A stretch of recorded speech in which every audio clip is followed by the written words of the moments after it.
Recently, a leak scandal at Three Gorges Group caused a massive internal earthquake. As a senior executive was secretly taken away by the CCDI, a whistleblower leaked top-secret documents to overseas networks.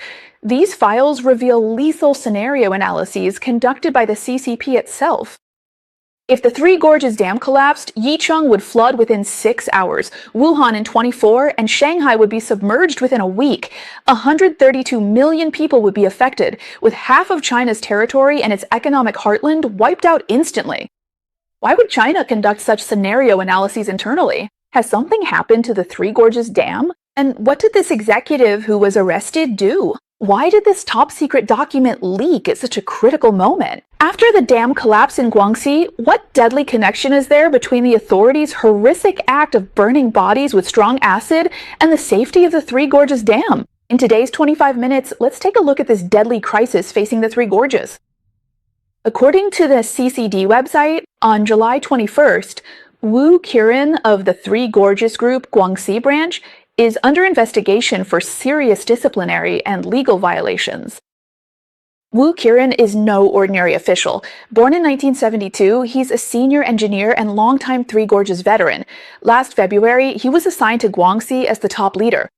10 days before his fall, he was conducting inspections in Baihai, Guangxi. The phrase serious disciplinary and legal violations suggests various possibilities: corruption, political missteps, or indiscretion. Soon after, Lo Sheng, a whistleblower on X, received an insider tip-off from the Three Gorges Group. The tipster's inside info was explosive. He said Wu Qiren fell because he couldn't keep quiet. Known to be talkative at dinner, especially when drinking, he spoke his mind. So how many actually died in the recent flood in Hangzhou, Guangxi, China? At dinner, he vividly described the scene as if he were there. He said when the floodwaters rushed in, a mother, fearing separation from her children, tied herself to her 3 kids with a rope, hoping they would survive together. But in the end, all 4 were swept away by the torrent. He also said that at the bend where the floodwaters receded, hundreds of bodies were densely floating on the surface of the water. The rescue team simply couldn't keep up, so in the end, they brought in excavators to retrieve them. But when the bucket went down, they discovered there were even more bodies submerged beneath the surface. The official report said that 39 people died in the Hangzhou flood, but Wu Qiren revealed internally that the actual death toll in Hangzhou was as high as 17,000. Local officials, in order to keep their positions, suppressed the numbers and didn't dare to report the truth. To cover the scene, police sealed the area and blocked civilian rescuers. For the bodies, they first tried burial, but fearing evidence, burned them with diesel. When the smoke became too thick and slow, they used concentrated acid. These horrific scenes are chilling, but what's more shocking is still to come.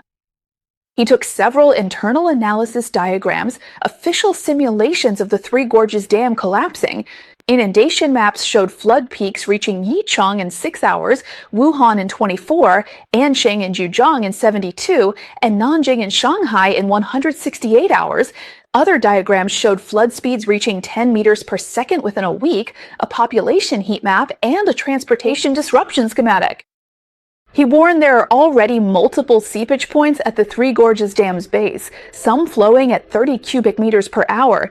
The 17,000 deaths in Hangzhou is just the start. The collapse of the Three Gorges Dam is inevitable, and the death toll will grow exponentially, affecting at least 470 million people. Is this revelation credible? My friends, do you actually believe it? If you do, go ahead and give me a like to let me know. Regarding bodies being disposed of with strong acid, due to the CCP's information blockade, we can't independently verify this, but those leaked document images are likely authentic. Why is that? These dam break drills and simulations are routine measures by emergency and water management departments. All major reservoirs have specific contingency plans. The GIS base map data layering and color gradation match official CCP internal document standards. Overseas netizens couldn't have faked this from scratch. So, since this image is real, it means the whistleblower must be someone inside the Three Gorges project with sufficient clearance.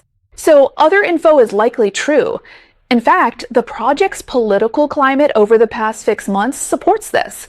Just 4 months before Wu Qiren's arrest, on March 23rd, Chen Wenfu, a senior consultant at Three Gorges Construction Group, was also taken by the CCDI. He was the technical lead for temperature control of the Phase 2 powerhouse and Phase 3 dam. In other words, he is one of the people who knows the health status of every single rebar and every cubic meter of concrete inside the Three Gorges Dam better than anyone else. Why did he fall from power? The authorities have also been vague about it. Within half a year, 2 top experts from within the Three Gorges system have fallen one after another. Is this just a coincidence? To truly understand the crisis facing the Three Gorges today, we first need to look back 70 years.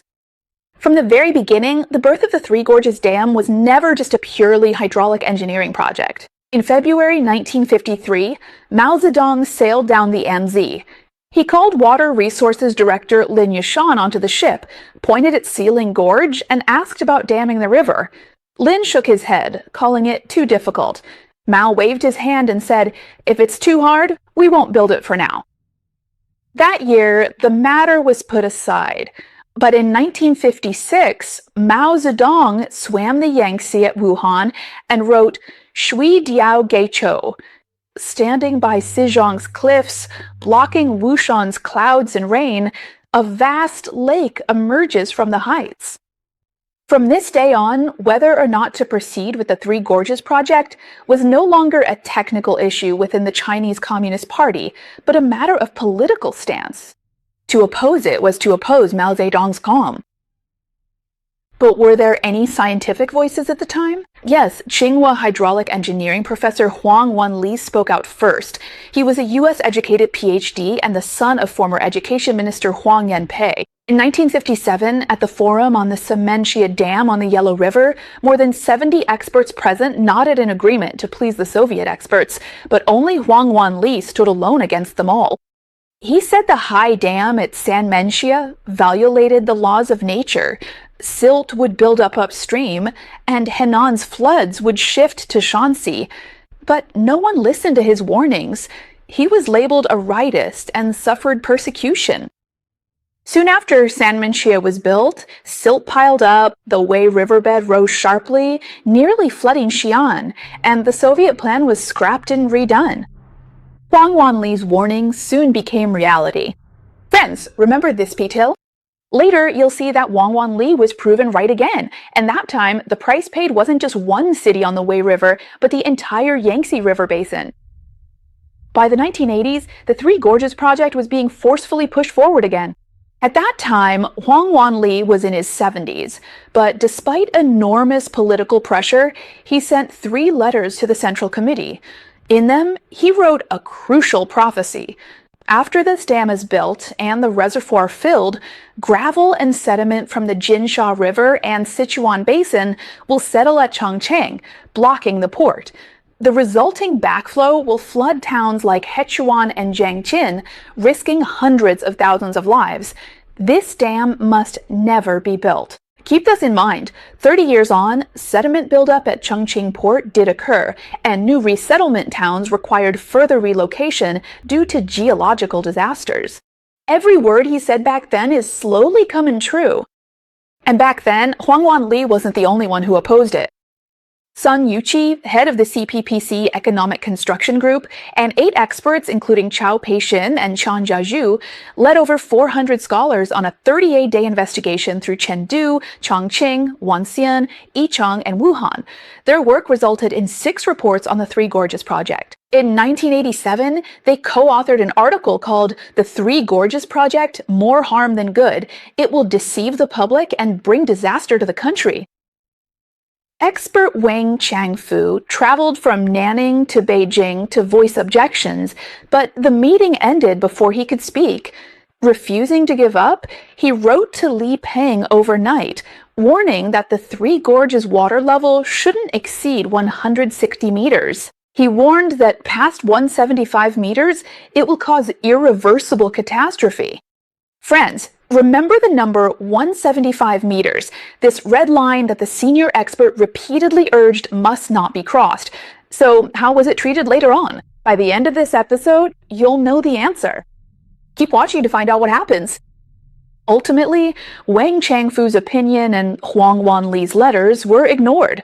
The Three Gorges project was fast-tracked, bypassing standard procedures. In August 1991, State Councilor Song Jian chaired a meeting and, claiming the project outline lacked approval, rejected the project's feasibility report.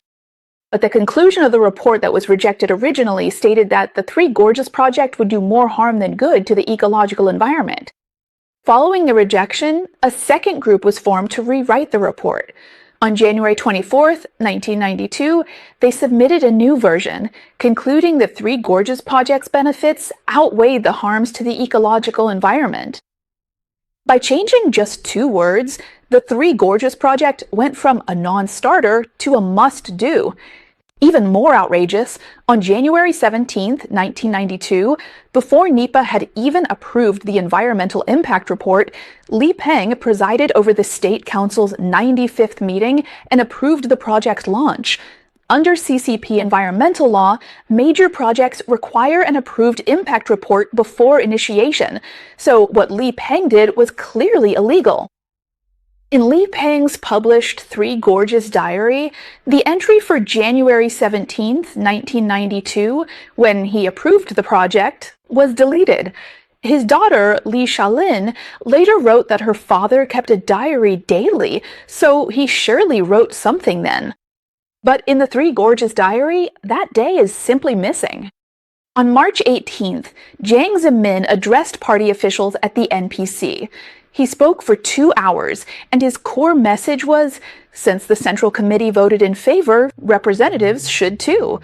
Yet, at the April 3, 1992 vote, a historic shock occurred. There were 1,767 votes in favor, 177 against, 664 abstentions, and 25 people refused to vote. Despite the pressure, 1/3 of the representatives still resisted by voting against or abstaining. In response, the renowned hydraulic expert Dr. Wang Weilu sighed that this 1/3 of abstentions and opposing votes is the greatest historical record of the Chinese people's pursuit of truth and freedom. But in the end, authoritarian power still crushed science and conscience. The Three Gorges project was forcibly launched. Construction began in 1994, the main structure was completed in 2006, and by 2010 the water level had been raised to 175 meters. Friends, do you still remember the 175-meter limit that Mr. Wen insisted on not exceeding? As we mentioned earlier, the Three Gorges reservoir exceeded 175 meters. After that, Mr. Wen's warning, that irreversible disaster, began to manifest over the next 20 years as a deeply hidden fissure and started to exact a price from the people living on this land. The first price was paid by the body of the Three Gorges Dam itself. In July 2019, a Japanese netizen took a screenshot of a satellite image of the Three Gorges Dam from Google Maps and was shocked to discover that the dam, which should have been a straight line, was actually bent and deformed. As soon as the news broke, the entire internet was in an uproar.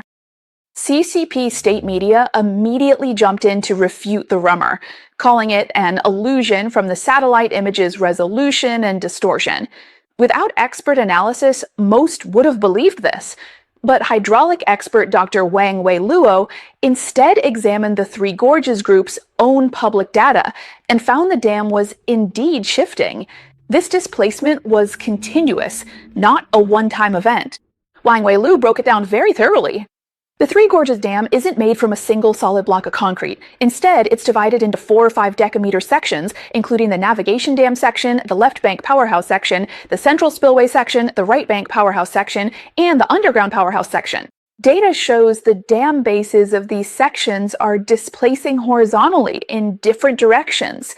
Some blocks are sliding downstream, while others shift upstream.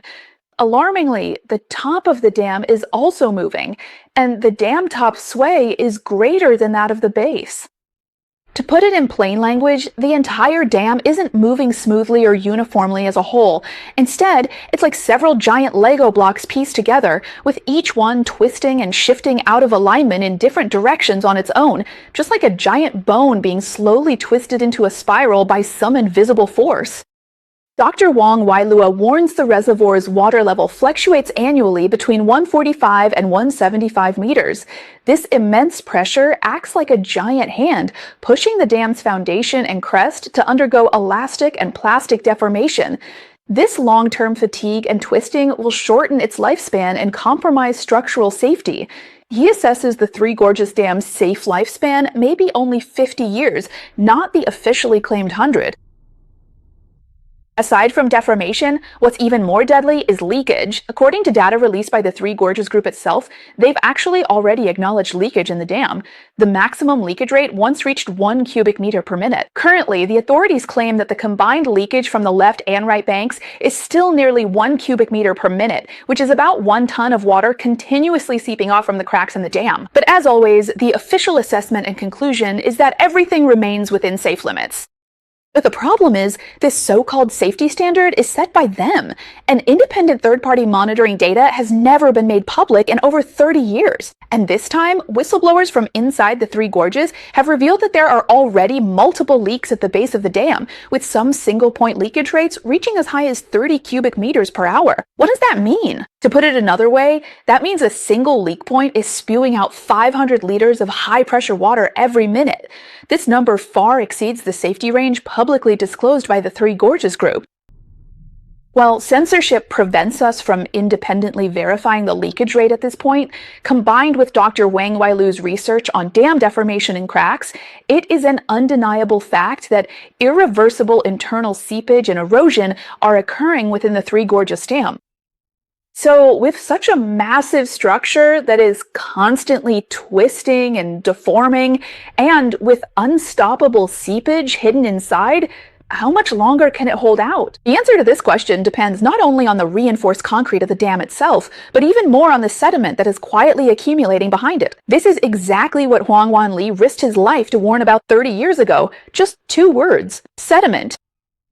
Since 2003, sediment from the upper Yangtze has continuously settled at the reservoir bottom. To justify the dam, CCP propaganda argued for storing clear and discharging muddy.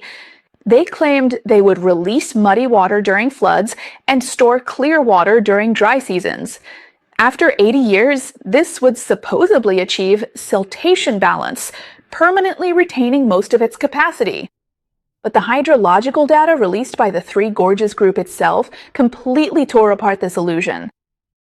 Data shows that after the Three Gorges Reservoir started storing water, the hydraulic gradient flattened, which caused coarse sand and stones from upstream to be trapped.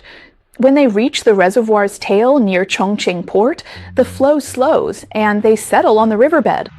Over time, these sediments and stones gradually pile up underwater, forming a terrifying underwater stone dam.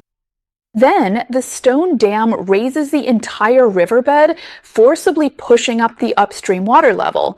Once the river water can no longer flow smoothly downstream, it backs up, flooding Chongqing Port, Qianjiang, and the towns of Changjiang. Isn't this just a modern version of what Huang Wanli said back then? If this dam is built, silt will block Chongqing Port, floodwaters will inundate upstream towns, and this dam should never be constructed. 3 decades later, official internal reports on the Three Gorges Reservoir still acknowledge that geological and sediment risks will persist for a long time. Another easily overlooked cost is the most destructive: earthquakes and landslides. Reservoir-induced earthquakes aren't superstition. They have a clear physical mechanism. Massive reservoirs holding billions of tons of water press on the underlying bedrock. Simultaneously, water seeps into rock cracks, reducing friction. This destabilizes geological structures, reactivating old faults and triggering quakes. Also, the Three Gorges Reservoir fluctuates yearly between 145 and 175 meters. This 30-meter shift acts like a giant pump, storing and releasing water while soaking the surrounding mountains. This puts relentless strain on the geological structure. In June 2003, right after the Three Gorges began storing water, over 2,000 tremors hit within a week along the river in Bidong, Hubei. This was documented in a research paper in a Chinese scientific journal. Then, in November 2008, a 4.1 magnitude quake hit Qianchao, the reservoir area's largest since water storage began. Landslides are even more troublesome than earthquakes. A report in the journal Engineering, Geology, and the Environment notes over 5,000 landslides and unstable slopes have been detected in the Three Gorges Reservoir area since water storage began. Over 5,000! These active geological bodies could collapse at any time. In July 2010, a massive mudslide struck Guajiaba town in Hubei, destroying it. This was actually a new town built by the government in 1995 to resettle those displaced by the Three Gorges project. Official data showed 909 high-risk disaster sites in this county alone, threatening nearly 100,000 lives. In Badung, Hubei's Huangtopo district, built for Three Gorges resettlers, foundations cracked and slopes shifted just years after construction. Consequently, 100,000 people faced a second forced relocation. Dr. O'Neill said the actual number of people displaced by the Three Gorges project exceeds the official 1.3 million. It's a snowballing bottomless pit. You move today, the mountain collapses tomorrow, and the day after that, you have to move again. This is no exaggeration. Last December, in Chongqing's Wanzhou district, a mountainside suddenly collapsed. The base roared into the river, and the footage quickly spread overseas. Experts say this confirms how constant soaking and pressure shifts from the Three Gorges Reservoir are softening mountain foundations. The mountain foundations submerged under the river are losing their grip at a rate visible to the naked eye. The mountains are collapsing and the ground is shifting. And the millions of people living on both sides of the reservoir sleep every night on the edge of cliffs that could slide into the riverbed at any moment. The collapse of the Three Gorges Dam is only a matter of time. I don't know how you all feel after hearing this statement. Whether you believe it or not, or think it's just alarmist talk, please leave a comment and let me know. Let's take a look at how most people feel about this kind of statement. Over 30 years ago, dozens of water experts, CPPC members, and scholars surveyed the Yangtze, warning that the project's harm outweighed its benefits and calling it a national disaster. But that report was forcibly invalidated. Over 30 years ago, leaders stood by the river, surveying the land and vowing to tame the clouds and rain of Wushan. Ignoring expert advice, they forcibly built this colossal structure, defying nature over the Yangtze River. Those who once stood above everyone, claiming man can conquer nature and signing off on the project, have now mostly retired or passed on. The political metals they left behind have turned into today's irreversible sediment buildup, unstoppable seepage at the dam crest, and geological crises that could erupt at any moment. When the arrogance of history fades away, all the hidden dangers and lies that were covered up ultimately turn into the mother and her 3 children tied together by rope in the Hangzhou flood, into the mountainside that crashed into the river in Wanzhou, and into a sword hanging over the heads of hundreds of millions of Chinese people. A speck of dust from an era, when it falls on ordinary people, becomes a mountain. This massive dam, built on the backbone of the Yangtze River despite all warnings, who in the end is bearing its weight? Alright, that's all for our discussion today. Friends, I believe that after hearing all this, you must have a lot of thoughts. Whatever you want to say, please share it with me in the comment section. Let's keep talking in the comments. Thanks for watching. If you enjoyed this show, please leave a like. To new friends, welcome to True Perspective, and please share this show with others. Don't forget about the fan-recommended hype feature. It can help my videos reach a wider audience. Thank you all for watching. We'll meet again at the same time on Saturday here at True Perspective. Don't miss it. Bye.